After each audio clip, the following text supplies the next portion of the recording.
Life as a man is exceptionally difficult. I say the most beautiful and the most terrifying thing about being a man is you're born without value. Society doesn't care about you. You're only going to be cared about based on how useful you are. You have the chance to build yourself up and become a superhero if you're prepared to do the hard work and be indefatigable enough to never quit. But if you're going to stand around and wait for a handout, nobody's going to ever respect you. I think that a lot of people have forgotten about how difficult and how competitive it is as a man. We're always in constant competition with each other. And it's your duty as a man to stand up and say, I want to be as important and strong and good-hearted and God-fearing as possible, and I need to work hard to achieve those things. The dangerous thing about overly emotional men is that they're dangerous. They're genuinely dangerous. This is what's crazy.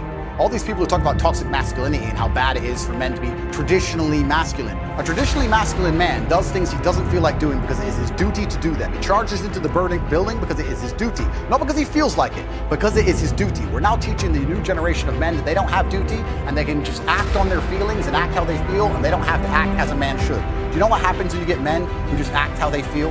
You get school shooters, you get violence. Men who do not control their emotions are dangerous. If you find a man who is stoic, he's not gonna hurt people. He's going to sit and think about his actions very carefully, and he's going to be a good man who protects and provides for his family. If you find a man who just acts out on impulse and does whatever he feels like, you're going to find a dangerous man. Sitting here telling men to cry more and act with their feelings and it's okay to feel this way, that way, etc., and have no self-control. That is why we have the problems we have in the world. Absolutely not utterly wrong. So when they talk about toxic masculinity, they have it completely inverse, on its head, completely not utterly wrong. We need to be teaching stoicism. We need to be teaching young men to understand that the world is very, very difficult. It's hard to be a man. You're going to feel bad sometimes. You just suck it up and perform anyway. Not just sit there and cry your eyes out, blame other people. And when bad things happen, they call traditionally masculine men. If you need a firefighter, you need a masculine man. When you call the police because of the problem you had, you want masculine men. And as soon as a woman or a man is in trouble, when you look for backup, you look for masculine men. And masculine men have a duty to provide and protect those they care about. We have a duty to do things we don't feel like doing because we know we're supposed to do them.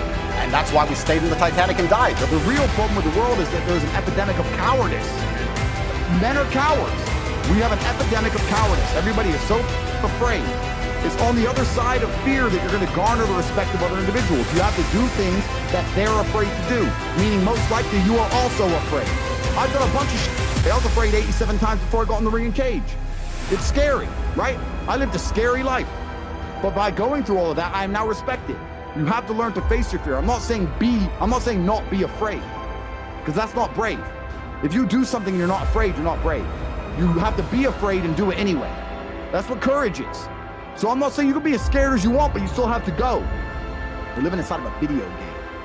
Because in a video game, you're going to go through trial and tribulation. You're going to struggle to upgrade your character. And the reason you upgrade your character is when you get more stats, you can complete more difficult levels within the game. Life is exactly the same. The levels never end, but as you become better, you stand a better chance of completing it. So as you upgrade your character, you get further and further in the game, but the game never ends. That's the beauty of being a man. All these men are out here complaining that things are difficult. The reason it has value is because it's difficult. If it was easy, everyone would have it, and it wouldn't have any value. Complain that it's hard to get a Lambo. The reason having a Lambo is cool is because nobody has a Lambo. How are you going to complain that it's hard to be the man, but then also understand that being the man has value? They are linked. You cannot separate the two. It's a logic fail. If you love the fact, if you love the idea of being that character you dream of yourself to be, then you should love the fact it's hard to become that man, because it means no one else can do it. There's no light without dark. You will not appreciate your six-pack unless you didn't have one and you had to earn it. That's how the world works. So when I talk to these dudes like, oh, but it's, you know what, Tate, yeah, I agree, but you know it's hard, it's hard. Of course it is, it's supposed to be. And if you're not cut out for it, then f*** off and live a normal existence and die. Sit there, letting other men enjoy the spoils of being a man, and die. If that's what you want to do, is just sit there and exist and then fade into history unremembered, that's your decision. If you want to level up your character, then you need to get out here and do it. You need to be around brave men, you need to get some balls, you need to get your network together, you can do the truth, humble yourself, stop sitting there with an ego, realize you ain't you're nothing but lucky. Bacteria could have stole your eyesight at the age of 3, and it didn't. You could have been in a car crash and lost both your parents. Never happened. You've been nothing but lucky. Blind luck has given you a favorable hand, and you've managed to f*** it up. And they are trying to convince you that you should act how you feel. You should show more of your feelings. If you feel this way, you should show it. If you want to cry, cry. Look, I have no problem with guys crying. Sometimes guys cry, right? My dad died, I cried. I've cried once in 10 years, but it's not a default emotion for me. Sometimes you cry, right? But what I'm saying is the reason they're trying to bring out emotionality in you is because most of the time you don't feel like doing the things you're supposed to do. But the true masculine frame throughout history was doing the things they didn't want to do, but they knew they had to do because they had honor and duty. That's what honor and duty means. Do you think the men on the Titanic wanted to stay on the Titanic? No, we're men. We have to stay. We're scared, but we must. It's our duty to let the women and children on the lifeboats. This is masculine duty. When you remove self-control from men, you get not only do you get emasculated and weak men, but you also get is very dangerous men. Because the world at large is trying to tell you, just be more in touch with your feelings and everything's going to be fine. Men also have an innate desire, one, for conquest, and two, we have a biological response. We are very predispositioned to anger. You look at all these school shooters and these are men who can't control their emotions. That's all they are. Facts. They have no self-control. And then they go into dangerous. A good man controls himself. I have absolute self-control. If I decide to smash your face in, it was a very conscious decision. Nothing to do with the fact I was angry. You understand?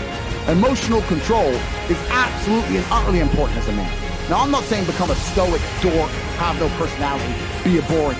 I'm not saying that. I'm saying that you need to understand as a man, there are certain principles under which you act, regardless of how you feel. I can wake up in a terrible mood. I can wake up sad. I can ache. I can have a busy day, stressed, etc. I will complete the same tasks as if I woke up in a fantastic mood. I'll do the same things because how I feel has no bearing on the things I'm going to do in my day because I have duty to myself and to my bloodline. So a lot of you guys out here are acting like fools because you feel like acting like fools. And what I'm going to say to you is, because you think there's something wrong with you, you go, I lack motivation. You hear this one? I don't have the motivation to go to the gym. Well, here's the news flash. Neither did I. And I still did it. So now what are you going to say? Now you have no excuse, right? Oh, you're scared to get in the ring. So was I. I still did it. Scared to get in the cage. So was I. I still did it. Being a man isn't about not feeling things. It's about acting the way you're supposed to act regardless of how you feel. And I'm tired of hearing guys messing about how they feel. I don't feel motivated. I don't feel. Leave the feelings to the girls, right? That's what they do. We act. We're men of action. We get things done. So the world got built. All of them. All the men who built the skyscrapers felt scared. They did it anyway. You need to become a man of action. Stop worrying about how you feel. Stop worrying about what you're supposed to be doing. How do you think chess fights? You lose. Somewhere you made a mistake. There's no luck. Absolutely right. Chess, even if it's the smallest mistake, somewhere it was your fault. Thanks for watching this far. Don't forget to like the video and subscribe to the channel.